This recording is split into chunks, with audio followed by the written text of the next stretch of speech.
I'm Luke Beard. I'm Chris Green. I'm Riley Gunter. And I'm Nash Rainey. And we are the Backups. All right, let's kick right into college football as we always do.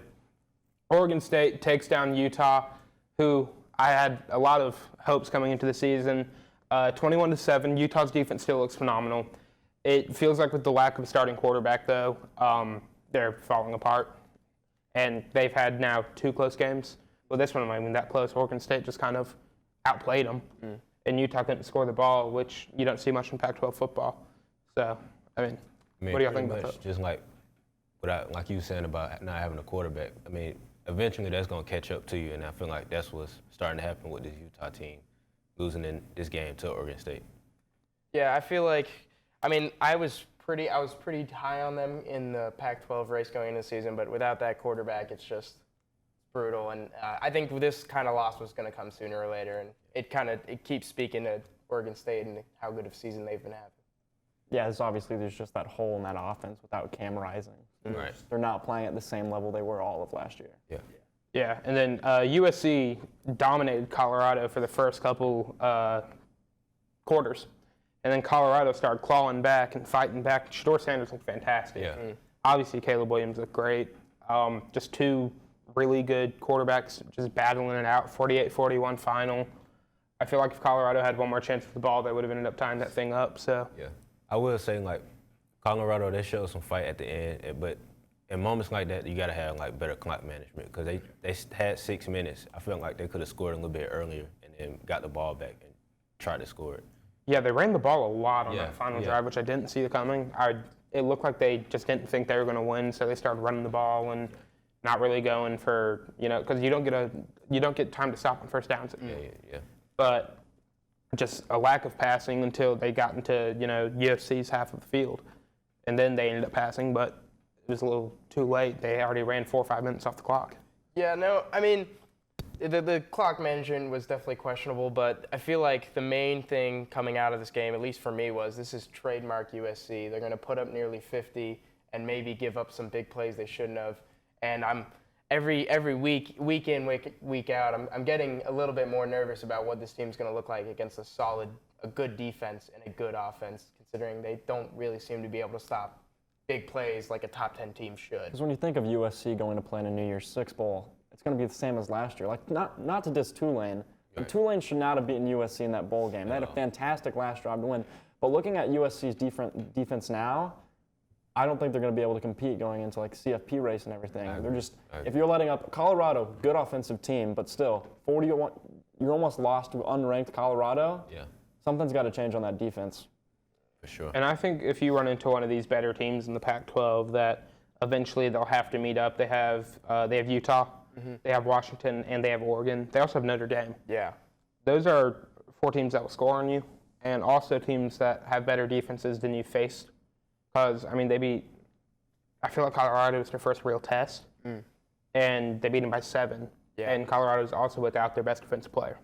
Right. So you're going to run into like a Notre Dame who has phenomenal defense, or a Utah who has great defense, and then a Washington or an Oregon who have 2 of the higher powered offenses in the country, as well as Oregon's defense being phenomenal and Washington's defense. So USC definitely has a lot on their plate coming up soon, and they have a game against Arizona, and then they get Notre Dame, and then Utah right after that. So that's just a rough stretch you're going to have to run through, because Arizona kept it close with Washington this week, 31-24, Washington win. But Arizona's not a team to diss on. I think they're kind of sneaky, and USC's going to have some troubles coming up. Yeah. Kentucky beats Florida again. I think it's the 3rd year in a row after Florida had just dominated them for like 20 years or something. But Kentucky kind of is just, they have Florida's number now.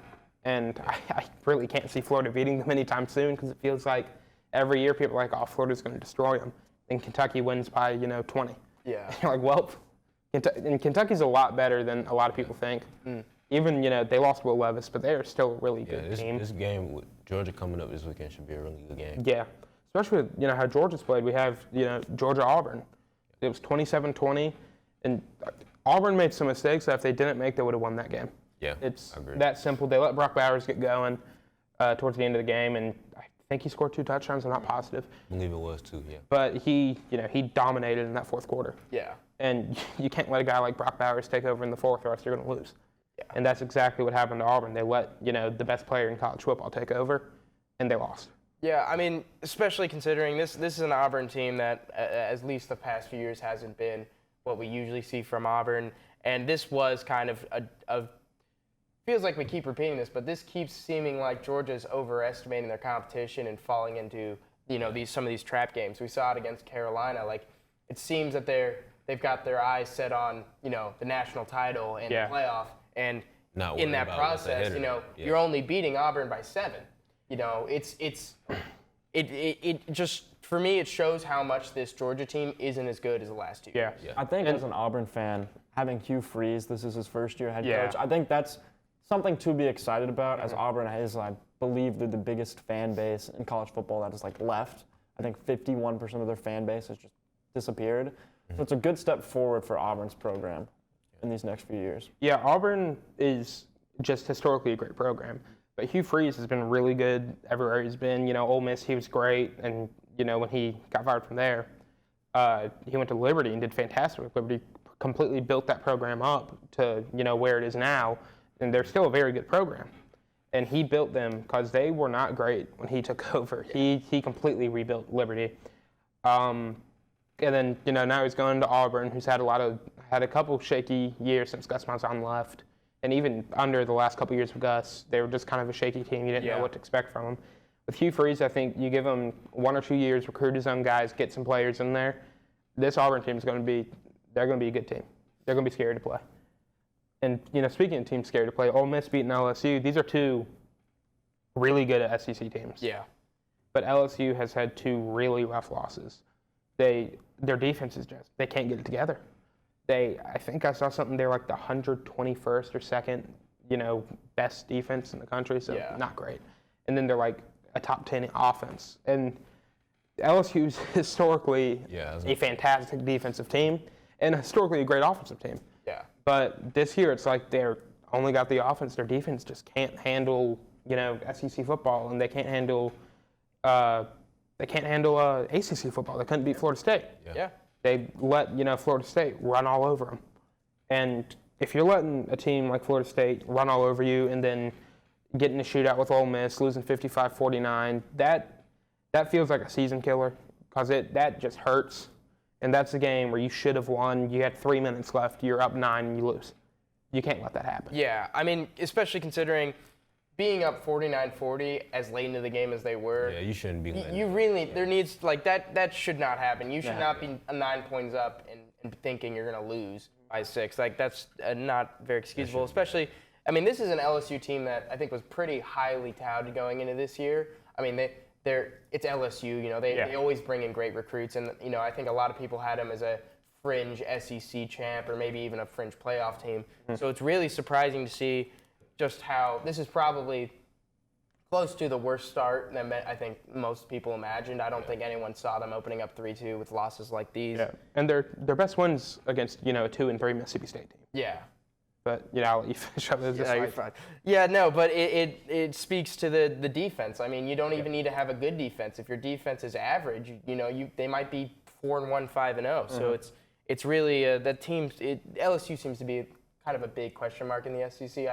I don't know what to expect. Obviously, credit to Mississippi for competing and playing a good game, but I really don't know. But I will say, even with the loss, Jaden Daniels looks spectacular every single week. And and that just goes to their offense as a whole. They look great, and it's a really well coached offense. And then one thing I'd change about Jaden Daniels is he's got to stop jumping every single rushing. He does. He gets hit pretty hard most games, and it's kind of scary because you're like, this guy is a guy who I could see going to the NFL doing a lot of things there, and then he'll jump into a guy and get absolutely leveled, and you're like, oh, he might be out for the rest of the season. He just hops back up.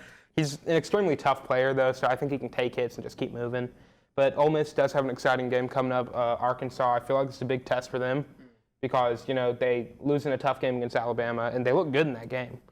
But, well, I wouldn't say they look good, but, neither team looked great in that game. But Ole Miss, they hung on with Alabama, and they were able to compete with a team like Alabama. Yeah. But, they have KJ KJ Jefferson in Arkansas coming up, and that's going to be a big test for them because Jefferson's a fantastic quarterback, big guy, hard to stop on the run, and Jackson Dart's also great. So it'll be a good game. These are two of the better SEC quarterbacks going up at it, and I'm excited to see what happens with them. Notre Dame beat Duke very into the game. Last second, it was 14-13, and then Notre Dame drives it down the field, leaves Duke about 50 seconds. Duke just couldn't get into the end zone. But a great game for College Game Day. It attests to that Notre Dame defense I've been talking about. A fantastic defense. They can stop anyone, it seems like. They'll walk on into your stadium and beat you. They almost beat Ohio State, even though it was in their own stadium. But Notre Dame's a team that a lot of people need to look out for because this is a very good team. Maybe a little bit of a lackluster offense, but their defense is so good that it holds up for them because their offense will score enough to win you a game. Yeah. And it didn't happen against Ohio State, but they're right there. Yeah. So. And, Duke is also, I still think they're a really good team. I hope Riley Leonard did his homework. So his teacher, will let him turn it in this time. But this is a really good Duke team and a really good Notre Dame team. Yeah, I especially considering how Clemson played against this Duke team, I probably had higher hopes for them going in. Yeah. But I know, this is a very good Notre Dame team. And especially with how close their game was against Ohio State, I was expecting a lot. And I think they kind of showed what they've been showing. Strong defense, maybe not the greatest offense, but it will win you the game when you need it. It'll win the game pretty much. Yeah, they can run a late drive. So. Yeah. And then Clemson just decimated Syracuse. I mean, doubling their points, winning by 17. This is a win Clemson needed. Yeah. It's their first ACC win. Being 1-2 in the ACC is kind of unfamiliar grounds for Clemson, but it's a huge win, an undefeated Syracuse team that probably should have been ranked going into the game, but they weren't. And then you see something I feel like you haven't seen in Clemson, which is they're playing tough, they're playing smart, and they're playing to their abilities. Yeah. Tyler Brown looked like one of the best receivers in football this week. And if you give Tyler Brown a chance to play, he will do that for you. TJ Parker looks like the best freshman DN in the country. And if you let TJ Parker play, now that they're giving him good minutes now, and he's showing they had 2 sacks on the game, back-to-back plays. You don't see stuff like that out of freshmen. And these are 2 true freshmen who are really good at what they do. Yeah. And if they get the minutes that they're being given, you're gonna succeed. You're gonna win football games. No, the impressive showing from this Clemson team. I think the only thing was that it kind of took us a little bit to get our offense going. But I mean, what a kind of win we needed, and it was definitely great to see us win a big game like that away. But I'm curious what y'all think. I've been looking it up. Wake Forest is projected as 20-point underdogs going into the home game against them next week. Do y'all think that they're gonna? Do you think that's feasible for Clemson to win by more than 20, Chris? I think it's a good assumption, but I also don't want to fall into the trap game thing because I thought we were gonna do that to Duke, and we ended up losing by 21. So. Yeah. I definitely think it's feasible, just because I believe I might not be right, but I believe Clemson's getting back Antonio Williams at least at some point soon. He's supposed to be back. Same with Nate Wiggins. Yeah, I was just. And if you get Antonio Williams, arguably your best receiver. Tyler Brown has taken that step up though, so I believe that's a good 1-2 punch for Clemson. And Nate Wiggins is one of the best D-backs in the country. Yeah. I mean, no one throws his way because it's just. He's gonna no fly zone. Yeah, he's gonna either break it up or he's just gonna nail your guy after. So it's not like they'll really throw it to the receiver one. The one thing about Tyler Brown and then eventually getting Antonio Williams back, I would put Tyler Brown over Antonio Williams. I think he's the closest that I've seen in the past few years, closest receiver to DeAndre Hopkins and T. Higgins. You saw flashes from Antonio Williams like that last season, but I haven't. Tyler Brown has just shown me every week that he's gotten those reps. That he can be our wide receiver. He's just our wide receiver one. Yeah, but I think it's hard to give a true freshman that wide receiver one spot just because Antonio Williams has been so great for the team anyway that I believe, they can go either spot and they'll both burn D-backs and Bo Collins. Yeah. I mean, let's not act like he's some pushover. These are 3 really good receivers on a team that people said didn't have receivers. And then you see, Bo Collins has been fantastic. Antonio Williams is a great player, and then Tyler Brown's taken that next step. Yeah. And it's like people are like, oh, Clemson doesn't have a receiving core, and then you look at the team and you're like, what are you talking about? Yeah. You know, they might not have played great the first couple games, but they have the core, and now that they're meshing, Yeah, they're starting to develop. they'll be all right. Especially not so much looking because it's way too early to look forward to next year. But I think that narrative of Clemson not having any wide receivers is going to change. Yeah. We're getting 2 of the top 10 wide receivers in the nation, both 5-stars coming in. It's looking like we're going back to moving towards that top wide receiver trio that we're used to seeing through Clemson football. Yeah. Kind of looping back to my question earlier, I feel like, Riley, you're the most experienced Clemson fan out of all of us, unfortunately. You've seen a lot of ACC football. Do you think that this is a Clemson team that could beat Wake Forest by more than 20? For sure, as long as we keep the turnovers under control. Yeah. And that's The and name pretty of the much if season, we kept really. our turnovers under control the entire season, we'd be undefeated, top 10 undefeated. right now. Yeah. All we need to do. Top 5, to be honest with you. All right, let's move over to the NFL. You know, Vikings, they beat the Panthers in a really sloppy game. I've been really high on Kirk Cousins. He just didn't play great. He had 2 touchdowns, but the 2 picks is kind of rough. And then 139 yards passing is only like that's not much for Kirk, who's, you know, a guy to me that could be an MVP caliber quarterback if he continues playing at his peak, and he's so, you know, back and forth with it. Yeah. But I think he's a great quarterback still. But Alexander Madison looked great. I mean, 95 yards on, you know, a decent front seven, a pretty good front seven in my opinion. But I feel like the Vikings are starting to get it together a little bit. They played sloppy in the beginning, 99-yard pick six. Kirk Cousins gets blown up, and then they decide, you know, let's lock in and let's outplay him the rest of the game. That's what they did. They just outplayed him, outperformed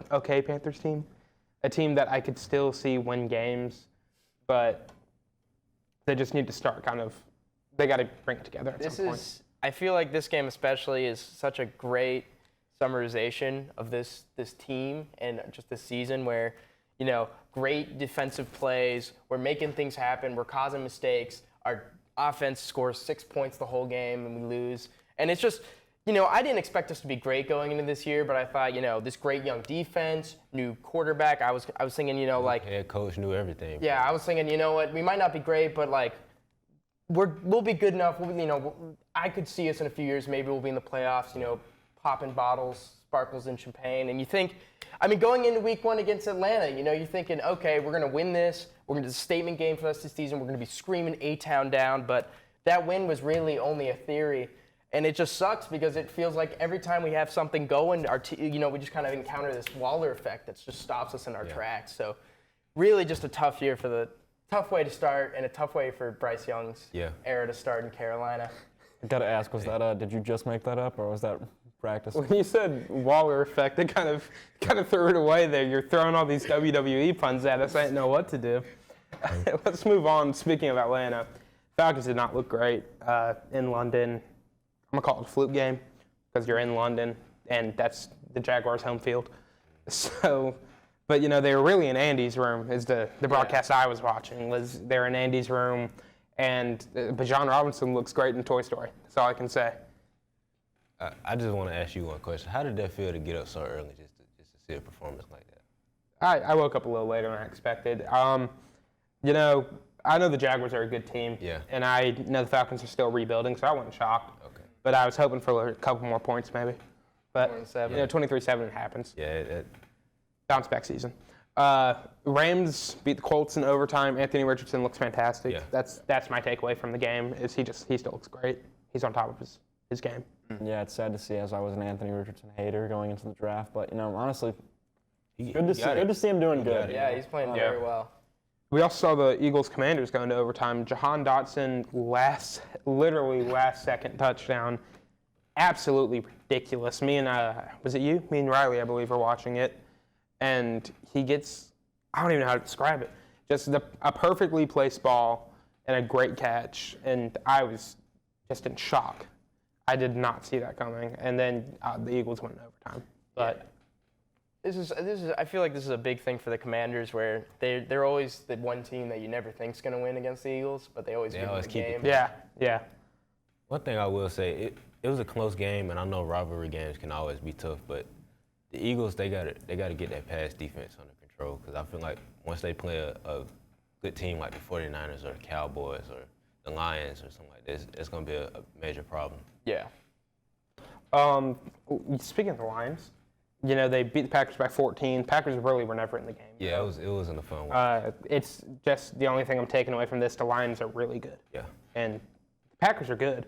The Lions are really good. With us, we got to fix our O-line and our D-line. The O-line and the D-line, we got to address that. And having David Bakhtiari out, Yeah, that hurt too. That hurts a lot. That's your veteran O-line. Yeah. One of the best O-line possibly in history. Yeah. And him not playing hurts. 49ers just dominate the Cardinals. It's kind of the Cardinals that we expect at the beginning of the season, who beat Riley's favorite team, the Cowboys, and then the 49ers come in and just dominate them. But it's also the 49ers just really good. Yeah. So. Yeah, Riley, do you have any takeaways as the resident 49ers fan? And Brock Purdy's just him. I mean, he showed it. Ayuk too. Ayuk had a good game as well. He's him. 49ers fan. Cowboys fan, but the Bills beat the Dolphins 48-20. This is not what I expect from the Dolphins coming off a 50-point win. It's another takeaway. I still think the Dolphins are a great team. Yeah.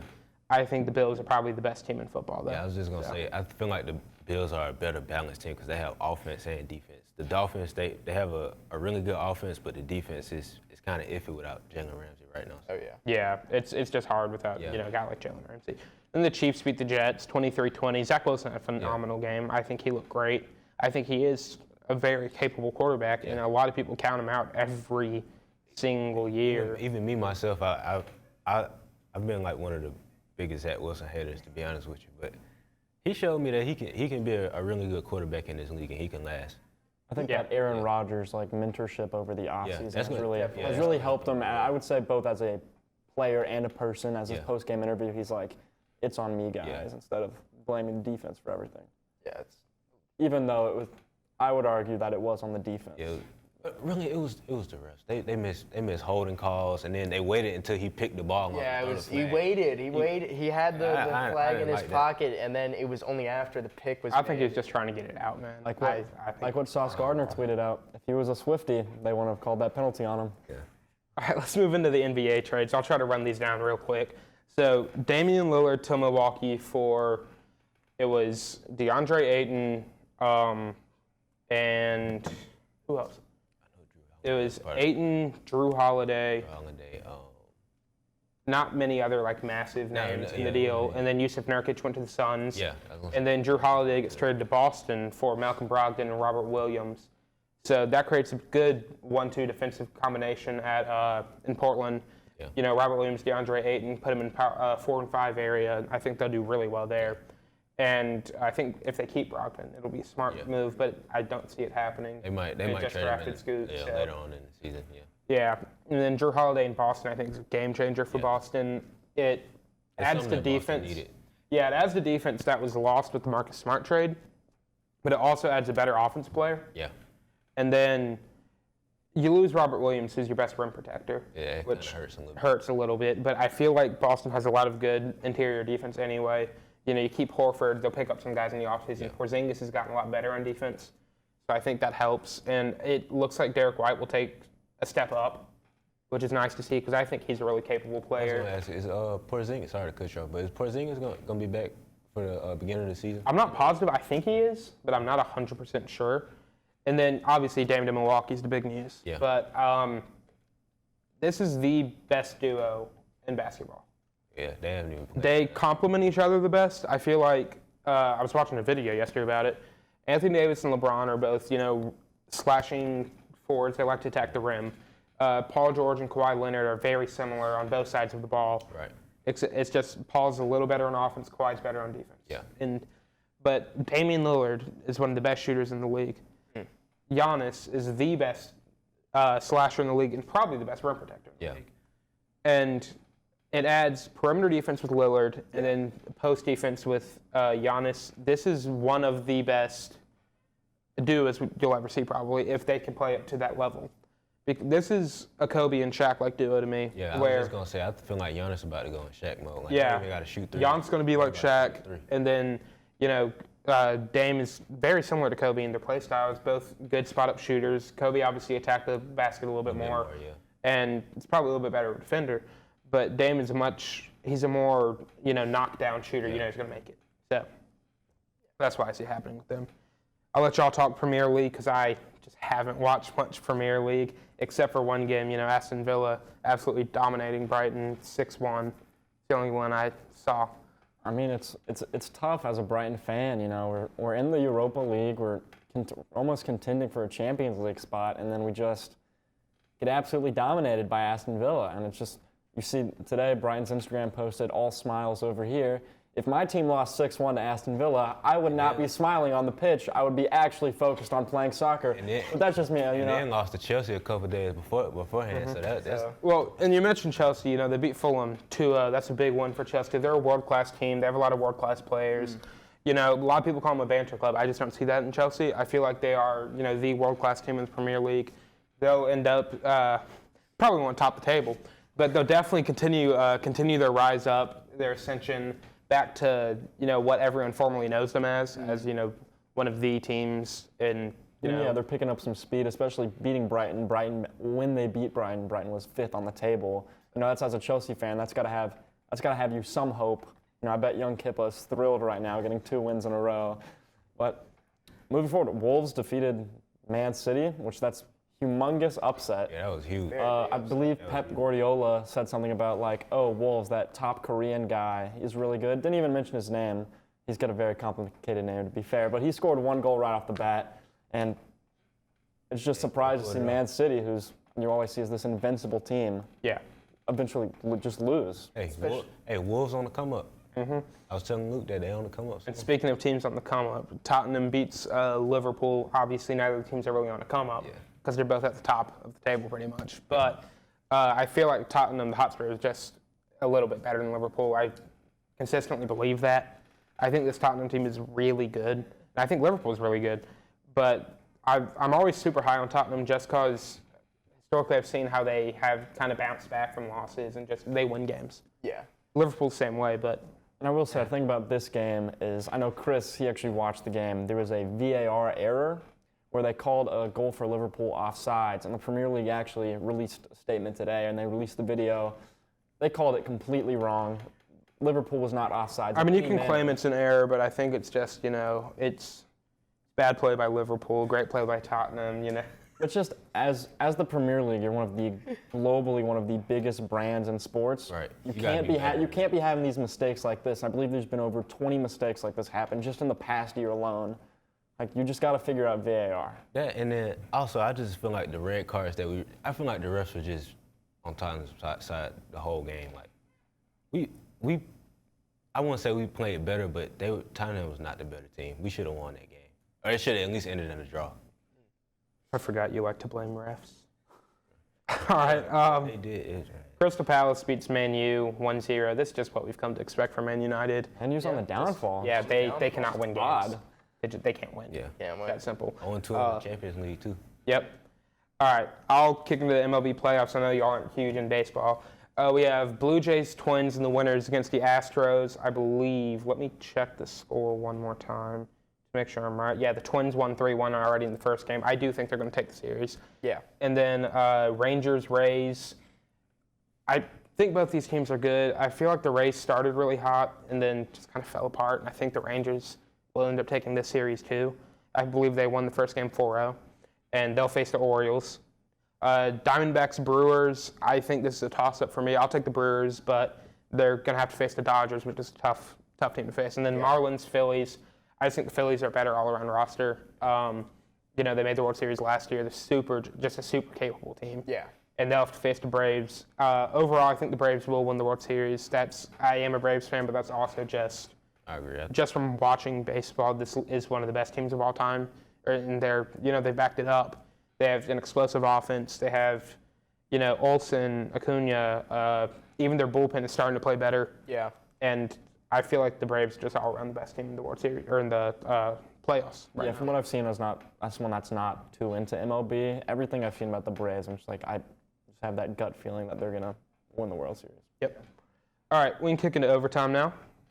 Who's starting us off, Chris? I just want to have some boxing talk this week. Jermell Charlo, I want my time back. I really want my time back from that performance that you put on. It was like it was like he just fought trying to survive. He wasn't like he was even like trying to win. Like great performance by Canelo, all props to Canelo. But it's just I was disappointed in that performance. And then after the calling out Bud Crawford, like Bud not impressed, man. He even tweeted afterwards like, yeah, you're not even on my hit list no more. I'm moving on to better fights. So overall, I want my time back, and yeah, I'm not impressed. So my overtime is, I saw this conspiracy on Twitter a few months ago about SEC bias. And it was saying how Florida would lose to Kentucky to make Kentucky 5-0 when facing Georgia. Look where we are right now. And then as well, this is just a personal opinion, but with LSU being ranked as a 3-2 team and Clemson not being ranked, and I say this as a fully biased Clemson fan, I feel like us and LSU should be ranked like 23 and 24. We should both be in, but they had the worst loss to LSU. I mean, they had the worst loss to Florida State, and we had a better loss to Florida State. And Duke just lost to Notre Dame barely, which makes our loss not look as bad. But yeah, and LSU's Clemson also has a not better necessary. win. yeah. Clemson has a win against a team that was 4-0 going into it. LSU beat Mississippi State, who's now 2-3. And it's hard to look at. LSU also barely beat Arkansas. I'm not saying Arkansas is a bad team, but as a 2-3 team and winning by only a field goal, it's just. Yeah. Yet again, it goes back to their defense, though. Just not as great as. I think LSU Clemson bowl game matchup would be a pretty interesting one. Yeah. Nash, I know you're about to talk about your favorite YouTuber of all time. Not my favorite YouTuber, but my favorite NBA team. You know, when you think elite basketball play, you do not think the Hornets, but I'm still a fan. And the Hornets are doing a collab with the one and only Mr. Beast, one of the biggest YouTubers in the world. I think it's just a fun thing as a Hornets fan and you know, as someone from North Carolina. And you know, seeing the Mr. Beast logo back on the uniform gives me a lot of Bobcats vibes. And I feel like this is, you know, the Charlotte Hornets are no different from the Bobcats. We're just as bad as we were back then. And you know, it's just fun to see. You know, we don't really celebrate the games, but we can celebrate Mr. Beast. I'm going to talk about the Ryder Cup this year. America just put on a pitiful showing. I mean, the European team absolutely dominated America. Sunday, America looked fine. That brings a little bit of hope, but you really don't expect America to get absolutely dominated like this. They won the last Ryder Cup. I thought they were going to retain, and they did not do well at all to try to retain. It feels like globally, obviously golf is a huge game, but it feels like the global players just keep getting better. Yeah. And America's, you know, they still have great players, but, you know, you have guys like a John Rahm, who I see as the best golfer in the world probably. Mm-hmm. It's just hard to match up anyone with him, even, you know, if America does have a great player going up against him, it's just hard to match him up. Yeah. So I think that's all we have for this week. Thank you for watching, and we will see you next week.